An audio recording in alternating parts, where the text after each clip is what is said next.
الحمد لله الذي أخرج العباد من عبادة العباد إلى رب العباد والصلاة والسلام على خير العباد أما بعد.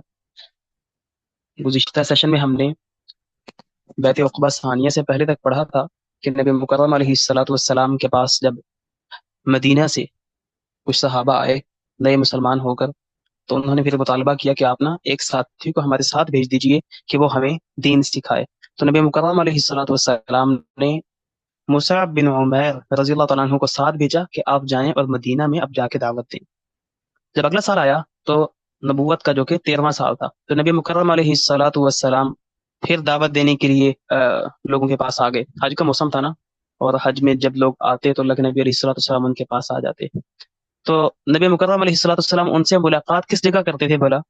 وہاں نا 3 جمرات بنے ہوئے ہیں، آپ نے دیکھا ہوگا. جو وہاں گئے ہیں، جو نہیں گئے اللہ تعالیٰ ان کو موقع دے اور توفیق دے وہاں لے جائے. تو وہاں 3 جمرات ہیں، کنکریاں مارنے کی جو جگہ ہیں. تو ان میں جو پہلا جمرہ ہے نا، جس کو جمرہ عقبہ کہتے ہیں، وہاں پر اللہ کے نبی علیہ الصلوۃ والسلام ان سے ملاقات کیا کرتے تھے. اصل میں یہ جو 3 جمرے بنے ہیں یہ اس لیے ہیں کہ ابراہیم علیہ السلام جب اسماعیل علیہ السلام کو اللہ تعالیٰ کے حکم پر خواب انہوں نے دیکھا تھا، تو حکم پر ذبح کرنے کے لیے لے کر جا رہے تھے. تو 3 جگہیں یہ وہ ہیں جہاں پر شیطان نے ان کو ورغلایا تھا، تو انہوں نے شیطان کو دھکار دیا اور آگے اپنا کام جاری رکھا. تو یہ وہ 3 جگہیں ہیں جہاں پر کنکر مارتے ہیں شیطان کو. ٹھیک ہے، تو اب یہ تیسرا سال ہے اور اس مرتبہ 72 مرد اور 3 عورتیں مسلمان ہو کر اللہ کے نبی علیہ الصلوۃ والسلام کے پاس آ گئیں. بعض میں ہے کہ 73 مرد اور 2 عورتیں، بعض میں ہے کہ 72 مرد اور 3 عورتیں. ٹھیک ہے، اور یہ ذی الحجہ کی 12ویں رات تھی. اللہ کے رسول علیہ الصلوۃ والسلام اسی گھاٹی میں ہی ملاقات کر رہے ہیں ان سے، اور انہوں نے کہا جی اللہ کے نبی صلی اللہ علیہ وسلم بہت ہو چکا ہے ان کا ظلم و ستم آپ پر، مکہ والوں کا. اب آپ مکہ کو چھوڑیں، خیر آباد کہیں، آپ نا ہمارے پاس آ جائیں، مدینہ کے اندر آ جائیں، ہم آپ کی حفاظت کریں گے. تو اللہ کے نبی علیہ الصلوۃ والسلام نے جو آپ کی کفالت کر رہے تھے، حفاظت کی ذمہ داری تھی، وہ تھی عباس کے رضی اللہ تعالیٰ عنہ. تو اس وقت مسلمان ہی ہوئے تھے یہ. تو عباس کو جا کے بتا دیا. عباس آ گئے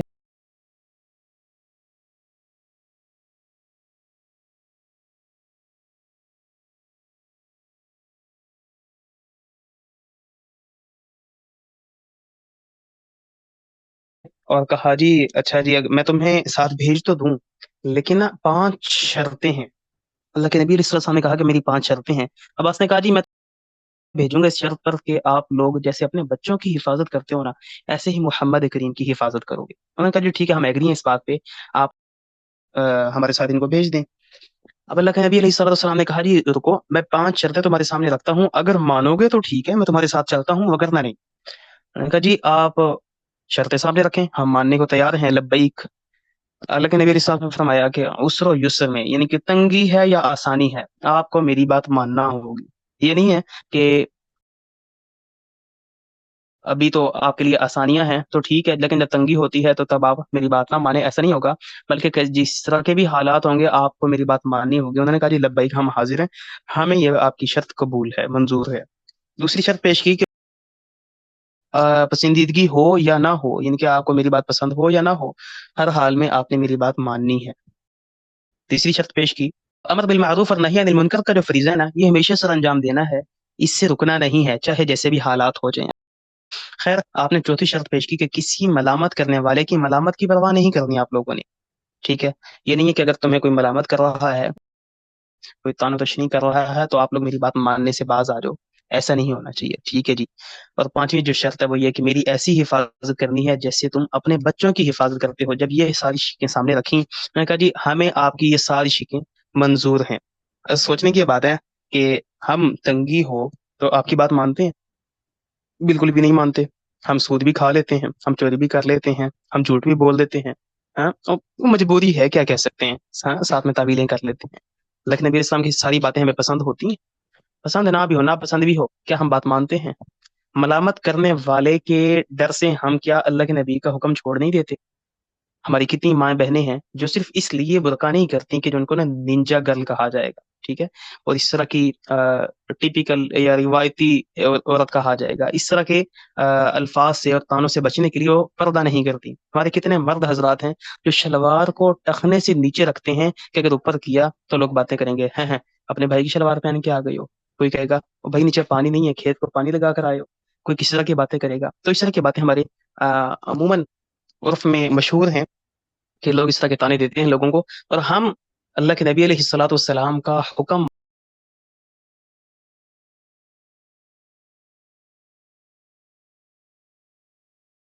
نہیں مانتے، نافرمانی کر دیتے ہیں، صرف اس لیے کہ ملامت کرنے والا ہمیں جب ملامت کرے گا تو ہمیں وہ چیز راست نہیں آئے گی. ہاں، تو یہ چیز اگر ہمارے سامنے پیش کی جاتی تو ہمارا کیا رویہ ہوتا ہے، لیکن صحابہ کا کیا تھا؟ اللہ کے نبی علیہ الصلوۃ والسلام نے ایک ہی مرتبہ کہا ہے اور سب نے مان لیا ہے کہ لبیک. تو جب انہوں نے پانچوں شرائط مان لیں تو انہوں نے پھر پوچھا جی ہم تو آپ کی یہ پانچ شرائط مان لیں، اتنی کڑی شرائط ہیں، تو اس کے بدلے میں ہمیں کیا ملے گا؟ تو اللہ کے نبی علیہ الصلوۃ والسلام نے فرمایا تم اگر یہ پانچوں شرائط میری مان لیتے ہو تو تمہیں میں جنت کی ضمانت دیتا ہوں. اب تمام جلدی جلدی جتنے صحابہ ہیں وہ بیعت کرنے لگے ہیں. اچھا، ایک صحابی کھڑے ہو گئے، چھوٹے سے سردار تھے، ہیں چھوٹے تھے عمر میں لیکن سردار تھے، وہ اسعد بن زرارہ. وہ کھڑے ہو کے کہنے لگے اوے بات سنو، رکو ایک منٹ، کیا تمہیں سب کو اس بات کا اندازہ ہے کہ جو بیعت کرنے لگے ہو یہ بیعت کتنی بڑی ہے، اس کا کیا انجام ہونا ہے؟ انہوں نے کہا جی کیا ہوگا؟ میں کہا جی اگر تم اس بیعت کو کر لیتے ہو آج تو آج کے بعد تمہارے مالوں پر تمہارا آرڈر نہیں چلے گا، تمہاری جانوں پر، تمہارے والدین پر، تمہارے سرداروں پر تمہارا آرڈر نہیں چلے گا.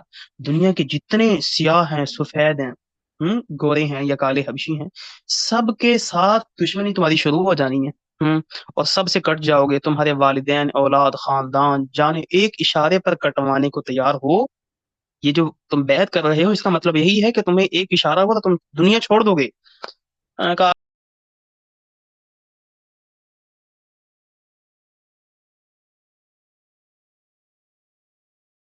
ہمیں حضور کی بیعت کرنے دے. وہ سارے لگ نبی علیہ السلام کے پاس آئے اور بیعت کرنے لگے.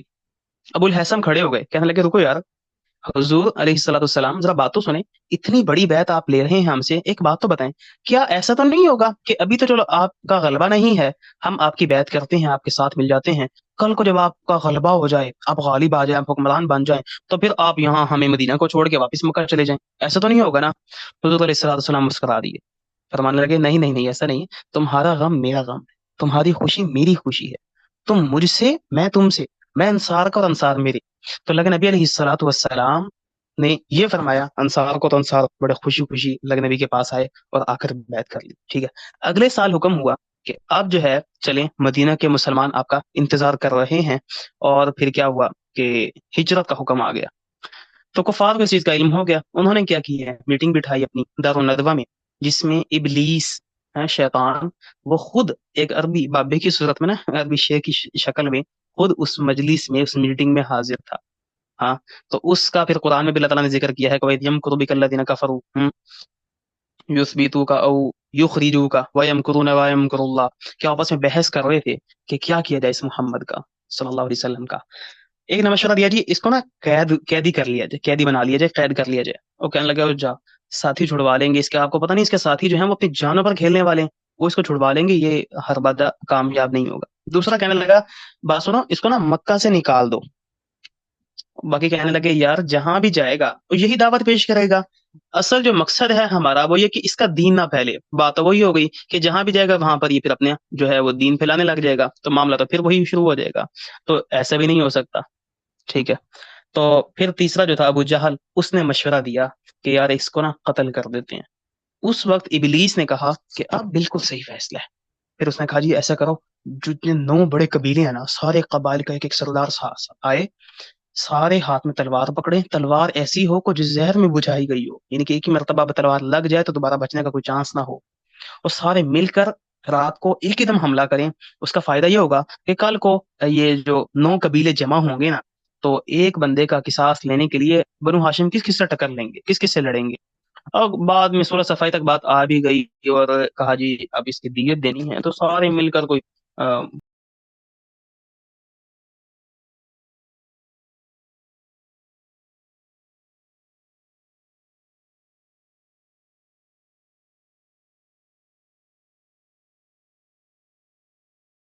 اونٹ ہی دینے ہیں نا، تو پھر سارے مل کر 10 10 15 15 یا جتنا بھی اونٹ بنتا ہے اون مل کر اونٹ دے دیں گے، معاملہ ختم ہو جائے گا. تو اس طرح انہوں نے یہ فیصلہ کیا. یہاں یہ باتیں کر رہے ہیں، تدبیریں کر رہے ہیں، چالیں چل رہے ہیں. اور وَمَكَرُوا وَمَكَرَ اللَّهُ وَاللَّهُ خَيْرُ الْمَاكِرِينَ، یہاں یہ چالیں چل رہے ہیں، وہاں اللہ تعالیٰ بھی تدبیر کر رہے تھے، اور اللہ تعالیٰ کی بہترین تدبیر ہے۔ اللہ تعالیٰ نے کیا کیا کہ حضور علیہ الصلوۃ والسلام کو وحی کر کے بتا دیا کہ آپ نے کرنا ہے کہ راتوں رات یہاں سے نکل جانا ہے، یہاں پہ نہیں رہنا۔ اللہ کے نبی علیہ السلام دن ٹائم دوپہر کے وقت ابو بکر رضی اللہ تعالیٰ عنہ کے گھر چلے گئے۔ اب وہ حیران ہے کہ اس وقت اللہ کے نبی علیہ الصلوۃ والسلام آرام کرتے ہیں، تو عموماً تو نہیں آتے، اگر آج خلاف معمول آئے ہیں تو کوئی معاملہ بھی خاص ہی ہوگا۔ تو سارے گھر میں موجود ہیں، بیٹیاں بھی موجود ہیں، بیوی بھی۔ تو اللہ کے نبی علیہ الصلوۃ والسلام فرمایا کہ ایسا کرو ابو بکر تم یہیں رہو، باقیوں کو نبی یہاں سے بھیج دو، باہر بھیج دو۔ ابو بکر کہنے لگے اللہ کا رسول یہ جو بیٹیاں موجود ہیں نا، یہ بے فکر رہیں، یہ ایک ایک چیز کا راز رکھیں گی اور ساتھ ہی ہیں ہمارے۔ تو پھر اللہ کے نبی علیہ السلام نے فرمایا، بتایا کہ اس طرح حکم ہو گیا ہے ہجرت کا، اور اب مجھے ہجرت کے لیے جانا ہے، یہاں سے مکہ چھوڑنا ہے اور مدینہ جانا ہے۔ اب یہ بات ہی کی ہے کہ ساتھ ہی جو ابو بکر تھے، میں نے کہا الصحبہ یا رسول اللہ کے رسول مجھے بھی ساتھ رکھیے گا۔ لیکن نبی فرمایا نعم، ہاں ہاں ہاں، میں آپ کو تو بتانے آیا تھا کہ آپ کو ساتھ لے کر جانا ہے۔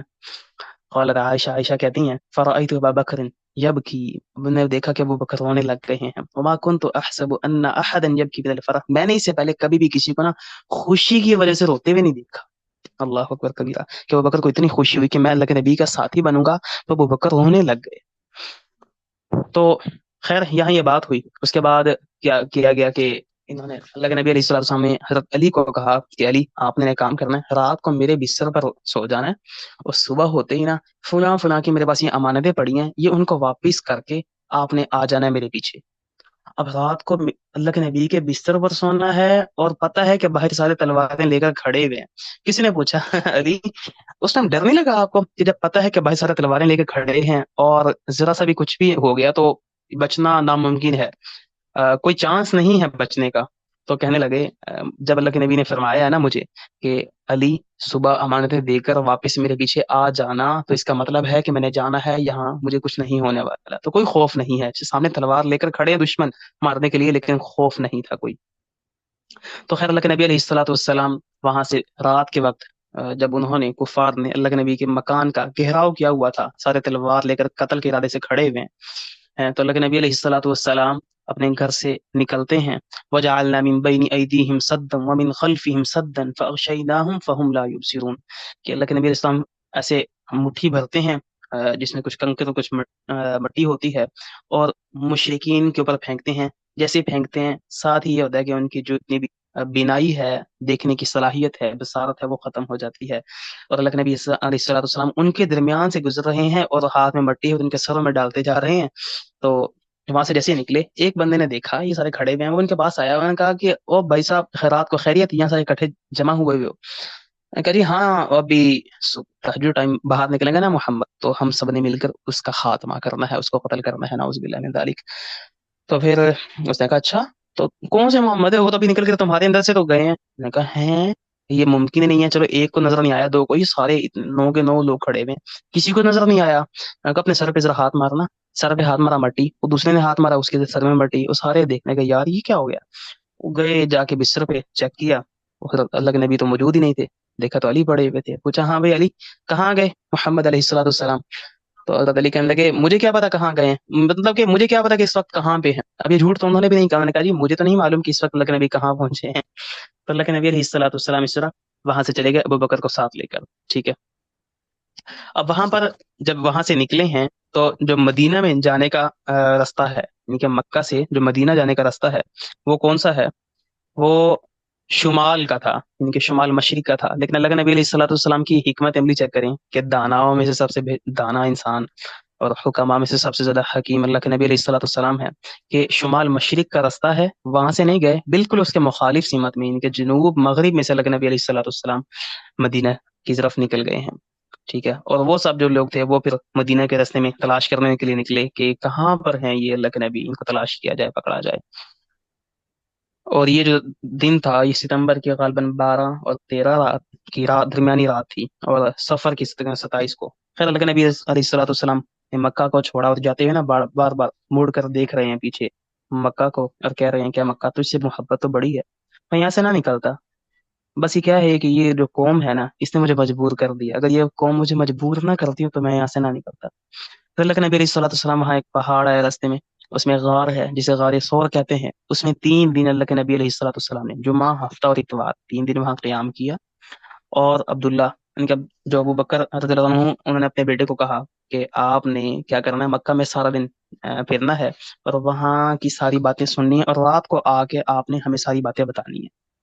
جو غلام تھا عامر بن فہیرہ، اس کو کہہ دیا کہ آپ نے بکریاں چراتے چراتے یہاں پر آ جانا ہے، تو یہاں سے میں پھر بکریوں کا دودھ لے کر نا اللہ کے نبی علیہ السلام کے پینے کا سامان کر دوں گا، ٹھیک ہے؟ دوسرا یہ کہ خبریں بھی ملتی رہیں گی اور خوراک کا بھی مسئلہ نہیں ہوگا، کھانے کا بھی مسئلہ نہیں ہوگا۔ اب جو پیچھے مکہ میں اعلان ہو گیا، لوگوں تک یہ خبریں تو پہنچ چکی تھیں، اب مکہ میں اعلان ہو گیا کہ جو نبی ان کے محمد صلی اللہ علیہ وسلم کو زندہ لے کر آئے گا نا، اس کو 100 اونٹ دیے جائیں گے، کوئی قید کر کے آتا ہے تو اسے بھی 50 یا 100 اونٹ دیے جائیں گے۔ ہم مختلف لوگ تلاش کے لیے نکل گئے کہ کہاں گئے ہیں، کھوجی بھی نکل گئے۔ کچھ لوگ تلاش کرتے کرتے غار کے اوپر، غار کے بالکل دہانے پر پہنچ گئے۔ ان میں سے کچھ نے کہا کہ اسی غار کے اندر ہیں، لیکن بعض نے کہا نہیں نہیں، اس غار میں نہیں ہو سکتے۔ خیر وہاں ان کی کافی دیر بحث چلتی رہی اور پھر وہاں سے وہ چلے گئے۔ یعنی کہ اس دوران یہ ہوا کہ ابو بکر صدیق کہتے ہیں کہ حال یہ ہوا تھا کہ وہ بالکل اتنا سر پہ کھڑے ہوئے ہیں، اور اگر وہ نیچے دیکھ لیتے نا اپنے پاؤں کی طرف تو وہ ہمیں دیکھ لیتے۔ تو اللہ کے نبی اسلام کو کہہ رہے ہیں کہ اللہ کے نبی کیا بنے گا، انہوں نے ایک مرتبہ اپنے پاؤں کی طرف بھی دیکھ لیا نا تو ہمارا کیا بنے گا؟ تو آپ صلی اللہ علیہ وسلم نے فرمایا ما ظنک، ابو بکر تیرا کیا خیال ہے، بِاثْنَيْنِ اللَّهُ ثَالِثُهُمَا، ان دو کے بارے میں جن کا تیسرا اللہ ہے ہیں؟ تو اللہ جو ابو بکر ہیں وہ اس ٹائم پھر پرسکون ہو گئے۔ اور قرآن کے اندر بھی آتا ہے نا کہ لا تحزن ان اللہ معنا، گھبرائیے نہیں، اللہ تعالیٰ ہمارے ساتھ ہے، ٹھیک ہے؟ اچھا جی،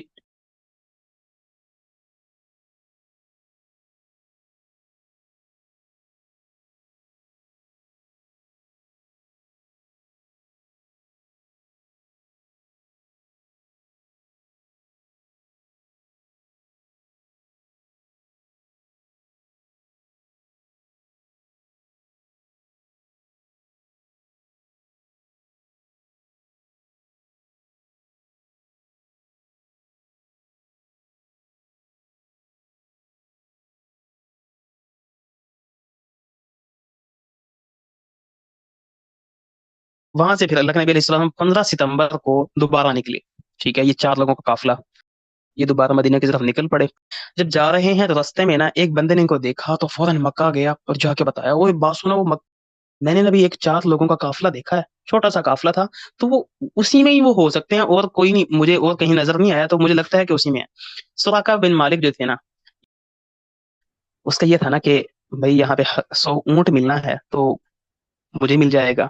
اس نے کہا جی وہاں اس میں نہیں ہے، ساتھ اپنی خادموں کو اشارہ کیا کہ میرے گھر کی پچھلی طرف سے میرا گھوڑا لے کر آؤ، تاکہ سامنے سے لے کر آؤں گا تو لوگوں کو پتہ چل جائے گا، تو پچھلی طرف سے لے کر آؤ۔ تو پچھلی طرف سے وہ گھوڑا لے کر آئی اور پھر یہ بھاگا اللہ کے نبی علیہ السلام کے پیچھے۔ اس نے دیکھ لیا اور یہ جانے لگا، رستے میں اس کے گھوڑے نے نا ٹھوکر کھائی، گر گیا۔ اس نے دوبارہ اس کو سیدھا کیا، فال نکالی، ہوتا نا طریقہ ایک کہ فال نکالیں گے، اگر تو صحیح ہے تو پھر آگے چل پڑیں گے، سفر کریں گے، مگر نہ نہیں، فال نکالی، فال صحیح نہیں آئی، تو اس نے خیر دوبارہ گھوڑے کو بھگایا، دوبارہ وہ ٹھوکر کھا کے گر پڑا۔ اس نے دوبارہ فال نکالی، دوبارہ صحیح نہیں آئی۔ اس نے پھر بھی اس نے کہا نہیں یار، 100 اونٹوں کا لالچ ہے نا، اب وہ تو لینے ہیں۔ اس نے کہا یار دوبارہ کرتا ہوں۔ اس نے دوبارہ گھوڑے کو ایڈ لگائی اور بھگایا، لیکن تیسری مرتبہ دوبارہ گھوڑا جو ہے وہ دھنس کے زمین کے اندر، اس کے جو پاؤں ہیں اگلے، اس نے دوبارہ فال نکالی، دوبارہ فال نہیں صحیح آئی۔ پھر اس نے اونچی آواز پیچھے سے آواز دی دی، اللہ کا رسول مجھے امان دے دیجیے۔ تو اللہ کے نبی علیہ الصلوۃ والسلام نے کہا اس کو امان دے دو، عامر بن فہیرہ سے کہا کہ اس کو امان لکھ کر دے دو، اور اسے منع کر دیا کہ نا آپ نے جا کے مکہ میں بتانا نہیں ہے کہ میں مسلمان ہو گیا۔ امان لکھ کر دے دی، اور کھانے پینے کی وہ چیزیں کچھ اس کے پاس تھیں، سراقہ بن مالک کے پاس، تو اس نے اللہ کے نبی کو پیش کی، تو آپ نے نا وہ نہیں لی۔ تو یہاں سے ایک اور چیز یہ پتہ چل رہی ہے کہ سفر میں کسی سے کوئی چیز لے کر کھانی نہیں ہے۔ خیر، تو اللہ کے نبی علیہ الصلوۃ والسلام اس کے بعد پھر آگے چلے اور مدینہ میں داخل ہونے لگے۔ تو وہاں سے پہلے پھر اس میں قباء نامی جگہ پر نا اللہ کے نبی علیہ الصلوۃ والسلام گئے، وہاں قیام کیا اور وہاں پر مسجد قباء کی بنیاد رکھی، ٹھیک ہے؟ قباء میں جب مسجد بنیاد رکھی تو وہاں پر پھر اللہ کے نبی علیہ السلام فرمایا کہ جو شخص مسجد قباء میں 2 نفل پڑھے گا، اللہ تعالیٰ اس کو ایک عمرے کا ثواب عطا کرے گا، ٹھیک ہے؟ اس کے بعد 27 ستمبر کو اللہ کے نبی، مدینہ سے پہلے ایک بستی آتی ہے جواسا بستی، وہاں پر اللہ کے نبی نے قیام کیا، اور جمعہ کا دن تھا وہ، تو آپ نے وہاں پر جمعہ پڑھایا۔ جب جمعہ پڑھایا تو اس جمعہ کے اندر تقریباً 100 لوگ وہاں اس مسجد میں جمعہ کے اندر شامل تھے۔ تو اس مسجد کا نام بھی آج اگر دیکھیں تو مسجد جمعہ کے نام سے مشہور ہے، ٹھیک ہے۔ تو اللہ کے نبی اسلام نے وہاں جمعہ پڑھایا، پھر مدینہ منورہ میں اللہ کے نبی اسلام داخل ہوئے، اور جب داخل ہوئے تو آپ کی اونٹنی جو ہے وہ اللہ تعالیٰ کے حکم سے بنی نجار کے محلے میں گئی، وہاں رکی۔ اب ہر ایک کی خواہش ہی تھی کہ اللہ کے نبی علیہ الصلوۃ والسلام کی جو اونٹنی ہے یہ ہمارے گھر آئے اور آپ ہمارے مہمان بنے، سارے لوگ اس خواہش میں ہیں۔ تو اللہ کے نبی اسلام کی اونٹنی، اللہ کے نبی نے منع فرما دیا کہ اس کو پکڑنا نہیں ہے، روکنا نہیں ہے، اس کی مہار نہیں تھامنی، یہ اللہ تعالیٰ کے حکم کے تابع ہے، جہاں اللہ تعالیٰ چاہیں گے یہ خود بیٹھ جائے گی، تو جہاں یہ بیٹھے گی وہیں میرا قیام ہوگا۔ تو یہ پہلے کی جگہ پر بیٹھی، جس کو مسجد نبوی آج کل کہا جاتا ہے، اور اس کے بعد وہاں سے اٹھی اور ایک اور جگہ پر جا کر بیٹھی، جو کہ غریب انسان تھے، اس کے گھر کے دروازے کے بالکل سامنے بیٹھی۔ وہ صحابی کا نام کیا ہے؟ ابو ایوب انصاری۔ اب یہ دیکھیں کہ کتنے بڑے بڑے عمرا وہ انتظار میں ہیں کہ اللہ کے نبی ہمارے پاس آئیں، لیکن اللہ تعالیٰ نے وہاں پر اس اونٹنے کو بٹھایا۔ تو کیا اس کے دل سے کیا بات نکلی ہوگی، کیا دعا نکلی ہوگی کہ اللہ کے نبی علیہ الصلوۃ والسلام میرے گھر میں میرے مہمان بنے، اللہ تعالیٰ سے کیا انہوں نے دعا کی ہوگی کہ اللہ کے نبی ان کے مہمان بنے۔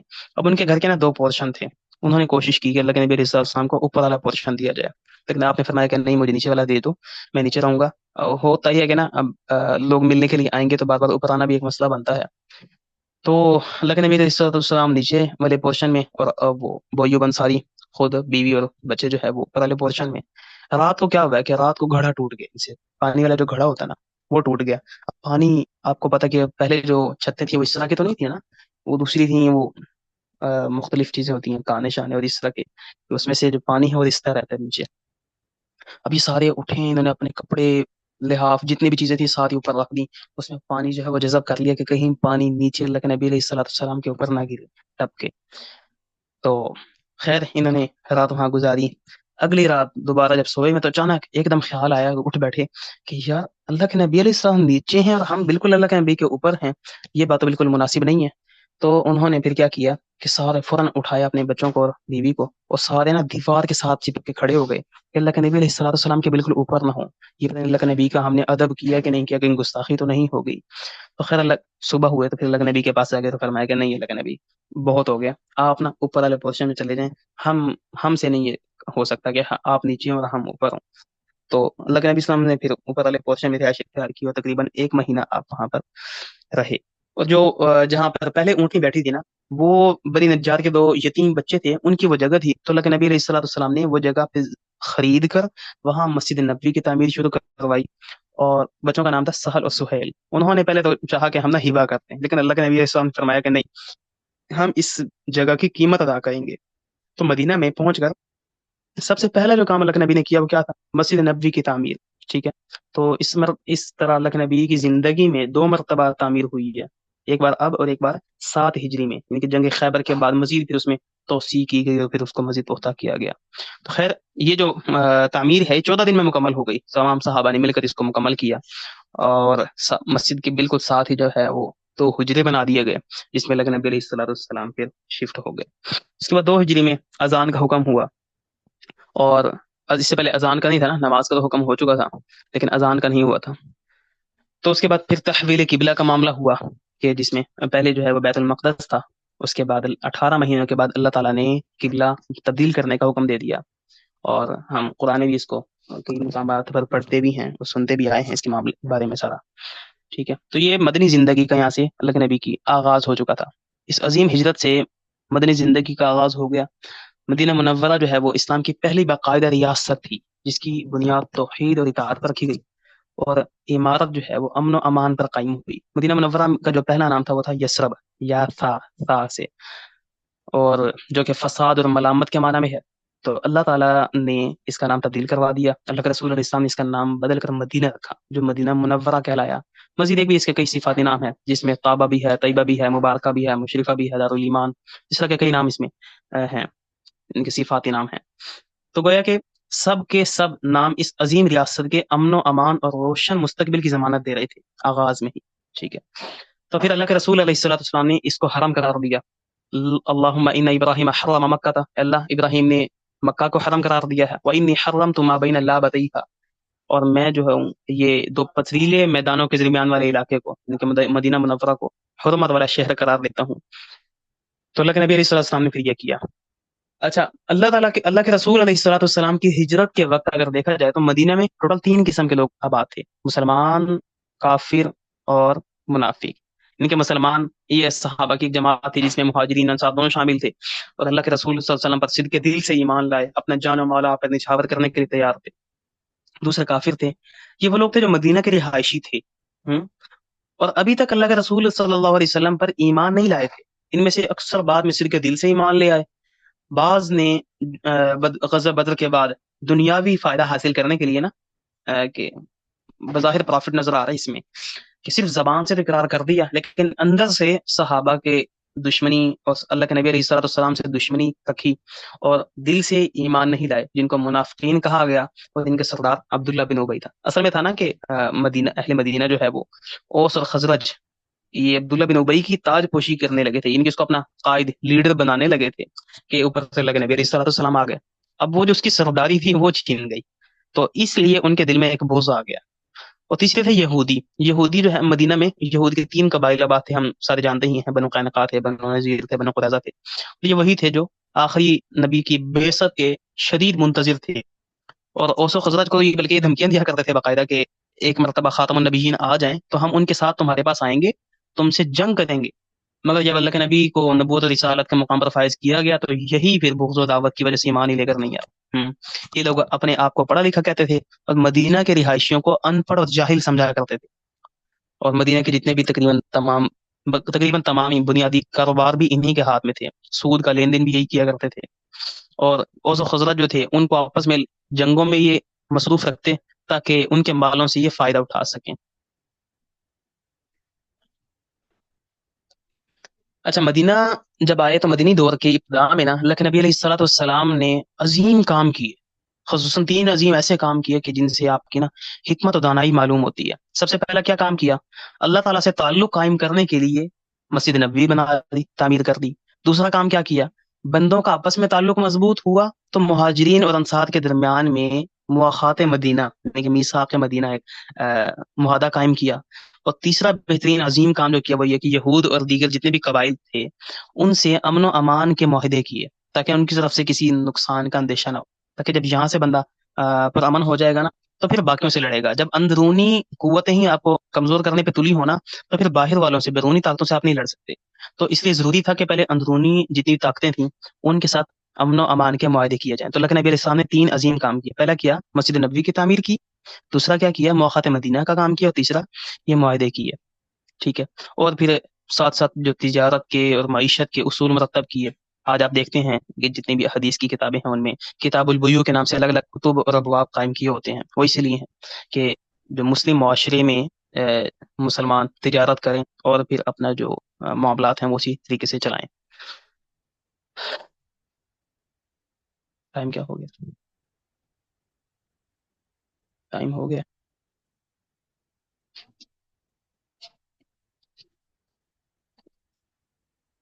خیر چلیں ہم غزوہ بدر کا تھوڑا سا پڑھ لیتے ہیں۔ اس یعنی کہ تحویل قبلہ ہوا، یہاں پر اذان کا حکم ہوا 2 ہجری میں، تحویل قبلہ جو 18 مہینوں کے بعد تحویل قبلہ کا حکم ہوا کہ پھر اب بیت المقدس سے کون سا کر لینا آپ نے؟ بیت اللہ۔ اور تیسرا جو ہے وہ یہ کہ غزوہ بدر پھر آغاز ہوا غزوہ بدر کا۔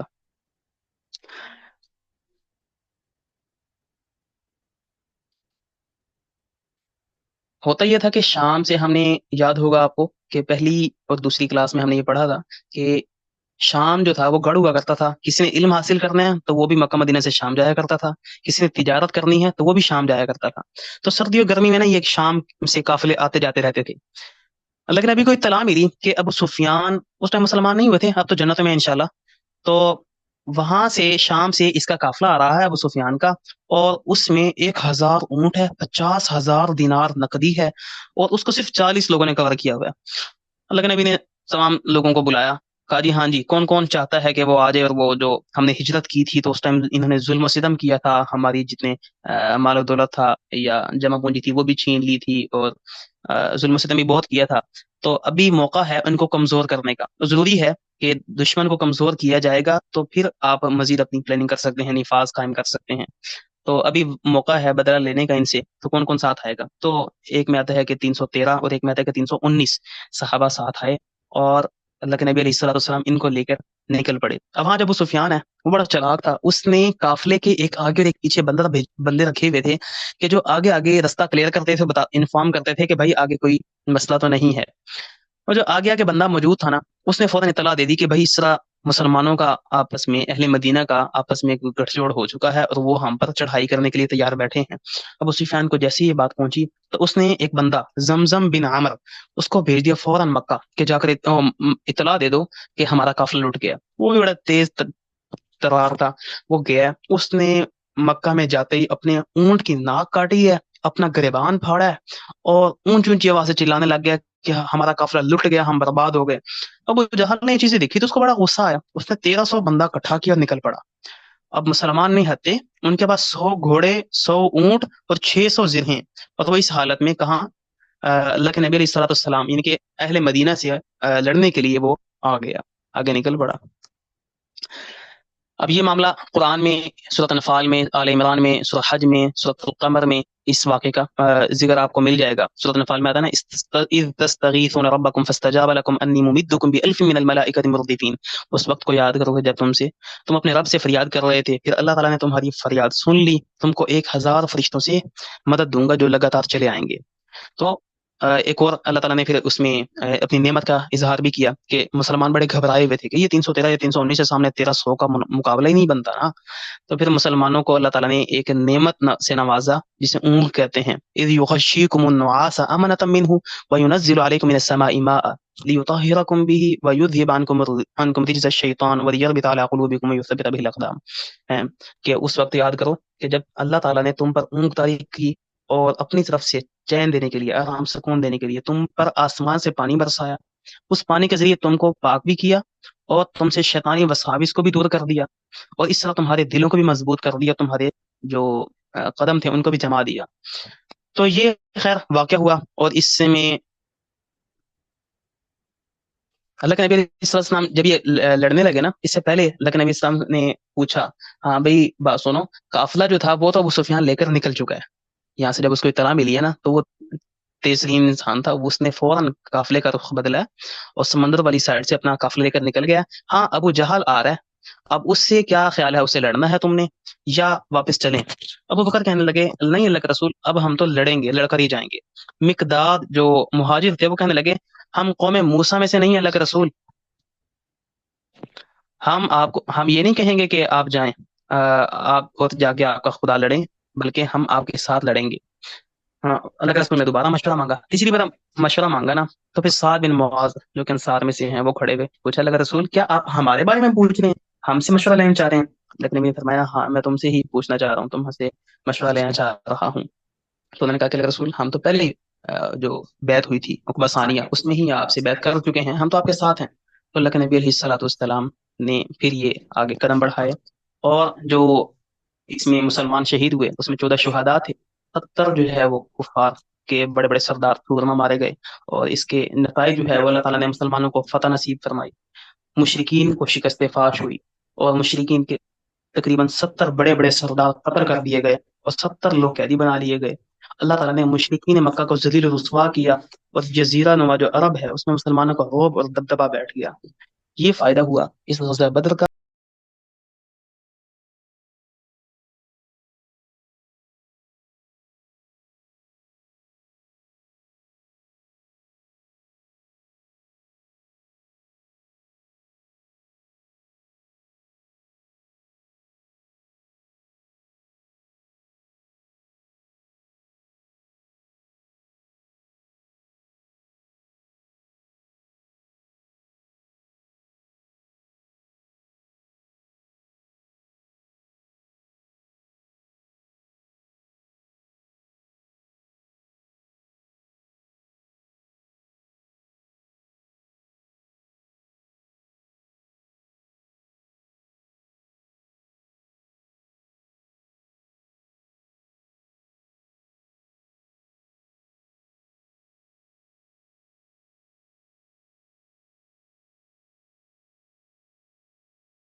سبحانک اللہم و بحمدک اشہد ان لا الہ الا انت استغفرک و اتوب الیک۔ اگر کسی کا کوئی کویسچن ہے تو وہ ابھی پوچھ لے۔